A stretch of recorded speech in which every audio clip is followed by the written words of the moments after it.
Here we are then, back again with another group. This time it's Group D, and we're taking a look first of all at Poland, one of our 3 playoff winners. The Polish had a very indifferent qualification record at the World Cup for many years, but it was even worse at the European Championships, where they failed to qualify until Euro 2008. Since then though, they haven't missed a single one. In spite of this though, 3 out of 4 tournaments they have been knocked out in the group stage. Euro 2016 was the anomaly of that lot, as they made it through the group unbeaten, bypassed Switzerland before being knocked out by Portugal, who obviously went on to win the tournament.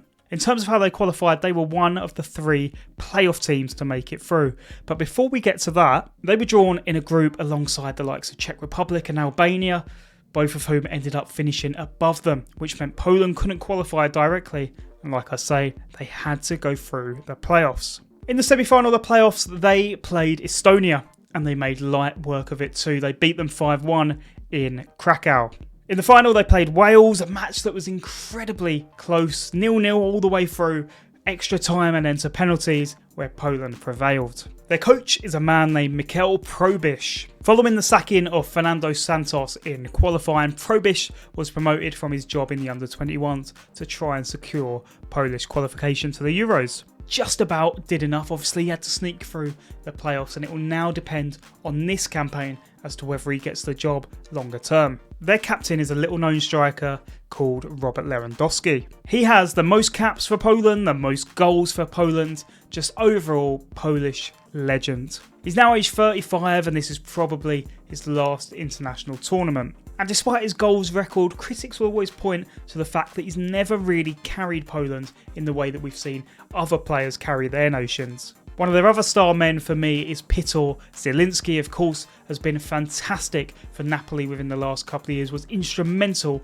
in their superb 2022-2023 Serie A victory. He was also Polish Player of the Year. He's getting to that prime age where he can really deliver for his nation this time around. There's a possibility at this tournament as well he could sneak into the top 10 most capped Polish players of all time. In terms of the one to watch, I'm plumping for Jakub Kiwior, of course the Arsenal versatile defender, sometimes playing at left back, sometimes at centre back. He's really caught form in 2024. You can see how Mikel Arteta is beginning to trust him more and more. In terms of other Premier League players in this squad, there's also Matty Cash, who doesn't sound Polish one bit, but he will be there contesting for that right wing back position. And in terms of how they line up, it will be a 3 at the back system that Probysz prefers. Expect to see Szczesny in net with Kiwior and Bednarek as the wide centre halves.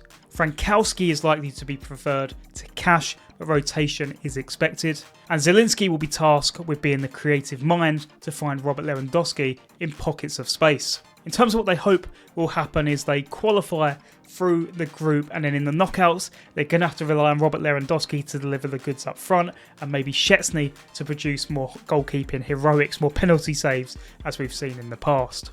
In terms of what I think is going to happen though, I think they're going to find themselves second best to the rest of the teams in this group and thus finish bottom. Their odds for this one sit at 100 to 1. They are quite the outsiders for this one. And that rounds it up.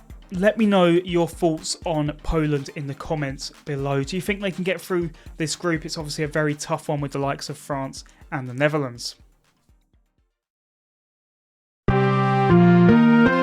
But for now, Thursday we are done. We will be back for Friday tomorrow, the last one of this week. I can't wait to see you there for that one. It's going to be the Netherlands. Who can wait? I can't. See you tomorrow.